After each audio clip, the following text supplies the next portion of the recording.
دوسروں کے خیر خواہ بن کے زندگی گزاریں۔ نبی اسلام نے فرمایا خیر الناس من ینفع الناس، کہ انسانوں میں سب سے بہترین انسان وہ ہے جو دوسروں کو زیادہ فائدہ پہنچانے والا ہو۔ تو آدمی کی اچھائی کا اندازہ صرف اس کی خوبصورتی سے نہیں لگائیں گے، تعلیم سے نہیں لگائیں گے، مال و دولت سے نہیں لگائیں گے، بلکہ اس بات سے لگائیں گے کہ وہ دوسروں کے ساتھ خیر خواہی کتنی کرتا ہے، دوسروں کے کام کتنا آتا ہے، دوسروں کے ساتھ ان کی حاجت روائی میں کتنا مدد کرتا ہے۔ حدیث مبارکہ میں ہے کہ جب کوئی مومن کسی بھائی کی حاجت روائی میں چلتا ہے تو جب تک یہ اس بھائی کی حاجت روائی میں لگا رہتا ہے، اللہ تعالیٰ اس مومن کی حاجت روائی میں لگے رہتے ہیں۔ اس لیے نبی علیہ السلام نے فرمایا الدین النصیحہ، دین سراسر خیر خواہی ہے۔ تو ایک مومن ہمیشہ خیر خواہ انسان ہوتا ہے، کبھی ایسا نہیں ہو سکتا کہ مومن کامل بھی ہو اور بدخواہ بھی ہو دوسروں کا، یہ ہو نہیں سکتا۔ وہ ہمیشہ دوسروں کے ساتھ خیر خواہی کرے گا، حتیٰ کہ اپنوں سے تو خیر خواہی کرے گا، دشمنوں کے ساتھ بھی خیر خواہی کا معاملہ کرے گا۔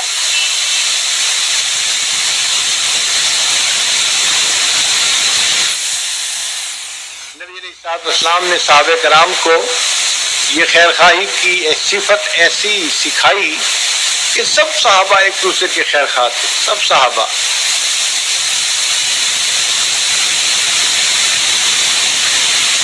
مدینہ طیبہ میں پانی کی کمی تھی اور لوگوں کو دقت ہوتی تھی پانی لانے میں۔ ایک یہودی کے پاس کنواں تھا، اس کا پانی میٹھا تھا، تو مدینہ کے سارے لوگ اسی سے پانی خریدتے تھے اور وہ پانی بہت مہنگا بیچتا تھا، تو غریب لوگ پریشان ہوتے تھے کہ اتنا مہنگا پانی کیسے خریدیں۔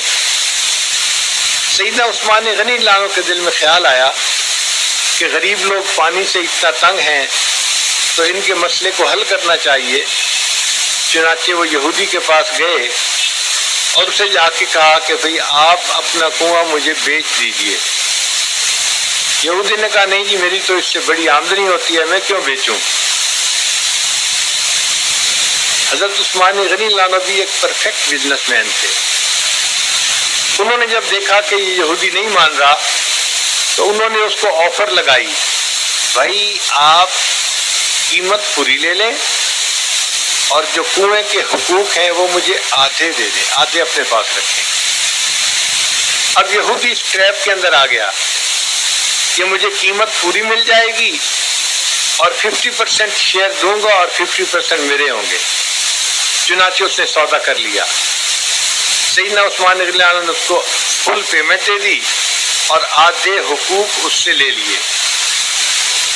اب آپس میں بات چیت ہوئی کہ پانی نکالنے کی ترتیب کیسے ہوگی، تو عثمان غنی اللہ عنہ نے فرمایا ایک دن پانی آپ نکالنا اور دوسرے دن پانی میں نکال لوں گا۔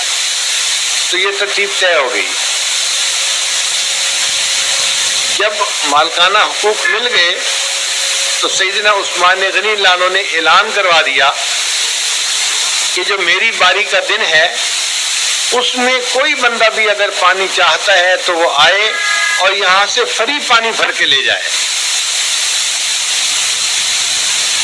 لوگ حضرت عثمان غنی اللہ عنہ کے باری کے دن آتے اور خوب پانی بھر کے لے جاتے، اور جب یہودی کا دن آتا تو کوئی پانی لینے والا آتا ہی نہیں تھا۔ سب کہتے تھے آج پیسے سے کیوں خریدیں، کل مفت میں مل جائے گا۔ چنانچہ یہودی کے پاس کسٹمر بالکل ہی ختم ہو گئے۔ جب اس کی آمدنی بالکل ختم ہو گئی تو عثمان غنی اللہ عنہ نے اس سے دوبارہ بات کی کہ دیکھیں آپ کے پاس اب کسٹمر تو ہے نہیں، تو بہتر یہ ہے کہ آپ مجھ سے پیسہ لے لیں اور جو 50% بقیہ حقوق ہیں وہ بھی مجھے دے دیں۔ تو یہودی نے اس کو غنیمت سمجھا اور اس نے باقی بھی حق بیچ دیا۔ جب سیدنا عثمان غنی عنہ کو اس کے مالکانہ حقوق مل گئے تو آپ نے اعلان کیا کہ میں نے یہ کنواں مسلمانوں کے لیے وقف کر دیا ہے، جو بندہ جب چاہے پانی حاصل کرنا وہ اس کنویں کے پانی کو اپنے مالکانہ حقوق کے ساتھ استعمال کر سکتا ہے۔ تو دیکھیں کیسا خیر خواہی کا جذبہ تھا جو نبی علیہ السلام نے ان کے دل میں بھرا تھا کہ وہ لوگ دوسروں کے کام آتے تھے، ان کی تکلیف کو دور کرنے کا سبب بنتے تھے۔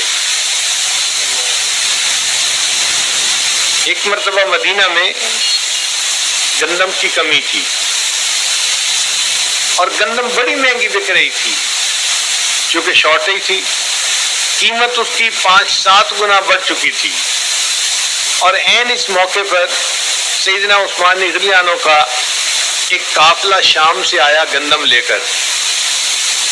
تو جب وہ مدینہ طیبہ پہنچا تو مدینہ طیبہ کے جو تاجر لوگ تھے وہ شہر کے باہر عثمان رضی اللہ عنہ کو ملے اور کہنے لگے کہ جی آپ اپنا یہ سامان ہمیں بیچ دیں نفع کے اوپر، پھر ہم آگے شہر میں اس کو ریٹیل کے اوپر لوگوں کو بیچتے رہیں گے۔ تو عثمان رضی اللہ عنہ نے فرمایا کہ اچھا تم مجھے کتنا پروفٹ دو گے؟ کسی نے کہا جی کہ ہم آپ سے دگنی قیمت پہ خرید لیں گے، تو فرمایا کہ نہیں تھوڑا پروفٹ ہے۔ کسی نے کہا جی 3 گنا قیمت پہ خرید لیں گے، فرمایا تھوڑا پروفٹ ہے۔ 4 گنا پہ خرید لیں گے، فرمایا تھوڑا پروفٹ ہے۔ ہم جی 5 گنا قیمت پہ خرید لیں گے، تھوڑا پروفٹ ہے۔ لوگ حیران ہو گئے کہ کبھی ایسا ہوتا ہے کہ کوئی بندہ سامان لائے اور اس کو 5 گنا اس کی قیمت ملے اور وہ جواب دے کہ پروفٹ تھوڑا ہے۔ تو عثمان رضی اللہ عنہ نے فرمایا کہ ہاں پروفٹ تھوڑا ہے، اس سے بھی زیادہ دو تو بات بن سکتی ہے۔ تو لوگوں نے کہا جی ہم اس سے زیادہ تو نہیں دے سکتے۔ عثمان رضی اللہ عنہ نے فرمایا اچھا پھر میرے پاس ایک کسٹمر ہے جو مجھے 700 گنا پروفٹ دینے کے لیے تیار ہے۔ یہ کہا اور اس گندم کو مفت مدینہ کے تمام لوگوں کے اندر تقسیم کر دیا اور کہا کہ اب اس کا بدلہ مجھے اللہ دیں گے، اور اللہ کا وعدہ ہے کہ جو میرے راستے میں خرچ کرتا ہے میں اس کو 700 گنا واپس دیتا ہوں۔ تو نبی علیہ السلام نے خیر خواہی کا ایک ایسا جذبہ صحابہ میں بھر دیا تھا، ہر صحابی دوسرے کا خیر خواہ، اور بعض صحابہ سے تو نبی علیہ السلام نے بیعت لی تھی کہ تم دوسروں کے ساتھ خیر خواہی کرو گے، اور وہ صحابی ہر وقت دوسروں کے ساتھ بھلائی کرتے تھے، خیر خواہی کرتے تھے۔ آپ واقعہ سن کر حیران ہوں گے، صحابی تھے ان کو گھوڑے کی ضرورت تھی، تو مارکیٹ میں گئے اور وہاں جا کے انہوں نے ایک گھوڑا خریدا۔ فرض کرو انہوں نے گھوڑا خریدا 3000 درہم میں، اس کو گھر لائے، دیکھنے میں گھوڑا بڑا اچھا تھا۔ اب ان کے دوست ان کے گھر آئے، انہوں نے اپنا گھوڑا دکھایا تو گھوڑا دیکھ کر لوگ کہنے لگے یہ تو تمہیں بہت اچھی قیمت پہ مل گیا، ہمارے حساب سے یہ گھوڑا 5000 درہم کا ہونا چاہیے اور تمہیں 3000 کا مل گیا۔ اس صحابی نے ان کی بات کو نوٹ کیا۔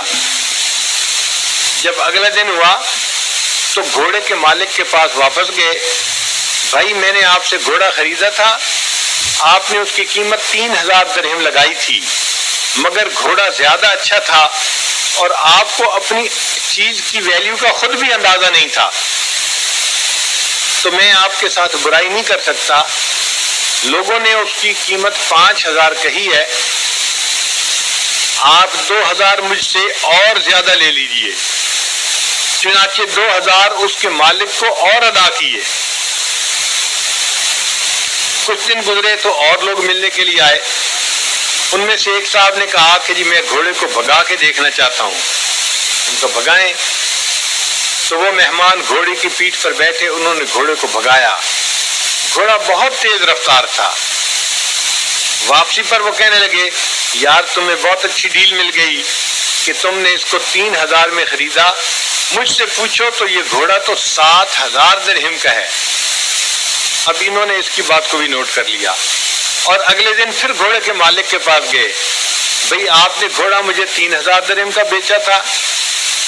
پھر کچھ لوگوں نے کہا نہیں 5000 کا ہے، تو میں نے 2000 اور دے دیے تھے۔ اب اور لوگوں کے کمنٹس یہ ہیں کہ نہیں یہ 7000 درہم کا ہے، بھاگتا بہت اچھا ہے، لہذا آپ 2000 اور لے لیجئے تاکہ آپ کو 7000 درہم اپنی چیز کی قیمت مل جائے۔ آپ نے دنیا میں کبھی کوئی ایسا معاشرہ دیکھا کہ جس میں خریدار آدمی خریدنے کے بعد پھر مالک کو پیسے کی ادائیگی کر رہا ہو کہ میں آپ کا نقصان نہیں کرنا چاہتا؟ یہ ایک جذبہ تھا خیر خواہی کا جو اللہ کے حبیب صلی اللہ علیہ وسلم نے سارے مسلمانوں کے اندر بھر دیا تھا۔ چنانچہ جب بغداد مسلمانوں کا بڑا مرکز تھا تو انگریزوں نے ایک مرتبہ ایک بندے کو بھیجا کہ مسلمان معاشرے میں جاؤ اور ان کی زندگی کو قریب سے دیکھو اور یہ دیکھو کہ ان کے اندر وہ کون سی صفات ہیں جن کی وجہ سے اس وقت یہ پوری دنیا میں راج کر رہے ہیں۔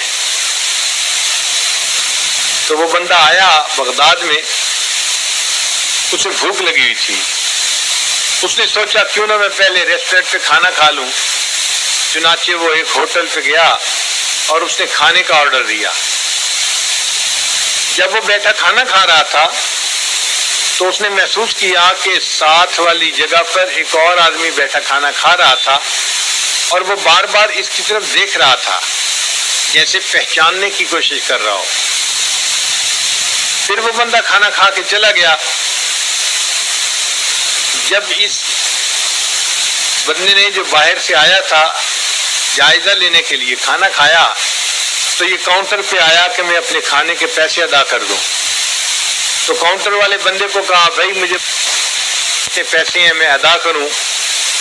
اس نے اپنا ریکارڈ دیکھا، کہنے لگا جی کہ آپ کے کھانے کے پیسے تو ادا ہو چکے ہیں۔ اس نے کہا بھائی میں نے تو نہیں دیے، کیسے ادا ہو گئے؟ تو کاؤنٹر والے بندے نے بتایا کہ آپ کے قریب ایک اور بندہ بیٹھا کھانا کھا رہا تھا، جب وہ اپنے کھانے کے پیسے ادا کرنے کے لیے آیا مجھے کہنے لگا کہ یہ تو ہیں میرے کھانے کے پیسے، اور وہ جو فلاں بندہ ہے نا مجھے نوارد نظر آتا ہے، مسافر نظر آتا ہے، لگتا ہے یہ کہیں باہر سے آیا ہے، تو اگر یہ باہر سے آیا ہے تو یہ ہمارا مہمان ہے، میں اس کو تو نہیں بتانا چاہتا لیکن اس کے کھانے کے پیسے میں ادا کر کے چلا جاتا ہوں۔ تو وہ بڑا حیران ہوا، اچھا یہ مسلمان اتنے خیر خواہ ہوتے ہیں دوسرے کے کہ اس کو بتاتے بھی نہیں کہ وہ تعریف نہ کرے، اور اس کے پیسے ادا کر کے وہ چلے گئے۔ اس نے سوچا چلو میں ذرا آگے جاتا ہوں اور مزید معلومات کرتا ہوں۔ ایک دکان پر اس نے کوئی چیز خریدنی تھی، چنانچہ وہ دکاندار کے پاس گیا اور اس کو کہا بھائی فرض کرو مجھے ایک بیٹری چاہیے، مجھے بیٹری دے دو، کتنی قیمت ہے؟ اس نے کہا جی قیمت ہے 100 روپیہ۔ اچھا بھائی ایک بیٹری دے دو۔ تو دکاندار نے بیٹری نکال کر دینے کی بجائے اس کو کہا کہ جی آپ میری ایک بات اگر سن لیں تو بڑی اچھی بات ہے۔ کیا بات سنانا چاہتے ہو؟ کہنے لگا کہ یہ جو سامنے والا دکاندار ہے نا، آپ اس کے پاس چلے جائیں، آپ کو یہی بیٹری 100 روپے میں وہاں سے مل جائے گی، تو وہاں سے خرید لیں، مجھ سے نہ خریدیں۔ اس نے کہا ٹھیک ہے۔ اب یہ آدمی سامنے والی دکان پر گیا، بیٹری مانگی تو 100 روپے میں اس کو ہو بہو وہی بیٹری ملی، مگر اس کے ذہن میں ایک سوال پیدا ہوا کہ دکاندار تو اپنی چیز بیچنا زیادہ پسند کرتا ہے، وہ پہلے دکاندار نے خود چیز کیوں نہیں دی، مجھے اگلے کے پاس کیوں بھیجا؟ تو وہ تو گیا ہی تھا اسٹڈی کرنے کے لیے، وہ لوٹ کے پہلے دکاندار کے پاس واپس آیا، بھئی آپ کے پاس مال تھا نہیں یا آپ بیچنا نہیں چاہتے تھے تب آپ نے مجھے دوسرے کے پاس بھیج دیا؟ تو دکاندار نے جواب دیا بھئی میرے پاس بیٹریاں تو بہت ساری پڑی ہیں، میں اگر چاہتا تو میں اپنی بیٹری بیچ سکتا تھا، مگر مسئلہ یہ ہے کہ آج میرے پاس بہت سارے کسٹمر آئے اور میں محسوس کرتا ہوں کہ مجھے اتنا پروفٹ ہو گیا کہ میرے بیوی بچوں کے آج کے کھانے کا گزارا ہو جائے گا۔ میں صبح سے دیکھ رہا ہوں کہ میرے اس دکاندار بھائی کے پاس کوئی گاہک نہیں آیا، تو میرے دل میں خیال آیا آپ اس سے چیز خرید لیں، اس کو بھی پروفٹ ہوگا اور اس کے بیوی بچوں کا بھی گزارا ہو جائے گا۔ آپ تصور کر سکتے ہیں کہ دکاندار جو بازار میں بیٹھے ہیں ایک دوسرے کے آمنے سامنے، وہ ایک دوسرے کے ساتھ ایسا خیر خائی کا معاملہ کرتے ہیں کہ ایک دکاندار دوسرے کے پاس اپنے کسٹمر کو بھیجتا ہے۔ یہ وہ خیر خائی کا جذبہ تھا جو ہمارے اسلاف کے اندر تھا، اور وہ بہترین زندگی گزارتے تھے۔ ایک مرتبہ وقت کے بادشاہ کے خلاف کچھ علماء نے فتویٰ دے دیا۔ بادشاہ کو بڑا غصہ آیا، اس نے 4 آدمیوں کے نام دیے کہ ان کو جا کے پکڑ کے لاؤ، میں ان کو قتل کروانا چاہتا ہوں۔